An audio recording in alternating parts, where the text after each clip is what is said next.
Covid കാലത്തെ വാർത്താ സമ്മേളനങ്ങളിൽ നമ്മൾ മലയാളികൾ വീണുപോയതാണ് ഈ ദുരവസ്ഥയിൽ നമ്മെ കൊണ്ടെത്തിച്ചത്.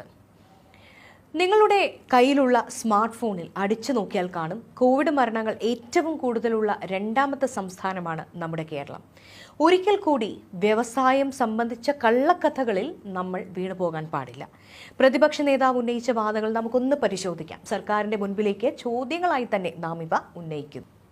ഈസ് ഓഫ് ഡൂയിങ് ബിസിനസ്സിൽ നമ്മൾ ഒന്നാമതെത്തിയെന്നാണ് സർക്കാരിൻ്റെ ആദ്യ അവകാശവാദം. എന്നാൽ നിലവിൽ അങ്ങനെ ഒരു റാങ്കിംഗ് ഇല്ല. കമ്മ്യൂണിസ്റ്റ് ചൈനയ്ക്ക് അനുകൂലമായി ഡാറ്റ മാനിപ്പുലേറ്റ് ചെയ്തു എന്ന് കണ്ടെത്തിയതിനെ തുടർന്ന് അന്താരാഷ്ട്ര അടിസ്ഥാനത്തിൽ ഈസ് ഓഫ് ഡൂയിങ് ബിസിനസ് എന്ന സൂചിക ലോകബാങ്ക് 2021 തന്നെ നിർത്തലാക്കിയതാണ്.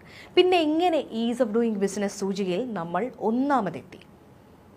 3 വർഷം കൊണ്ട് 3 ലക്ഷം സംരംഭങ്ങൾ തുടങ്ങിയെങ്കിൽ സ്വാഭാവികമായും നമ്മുടെ സമ്പദ്ഘടനയിൽ അത് പ്രതിഫലിക്കുകയും ഇന്ത്യയുടെ GDP-യിലേക്ക് സംസ്ഥാനത്തിന്റെ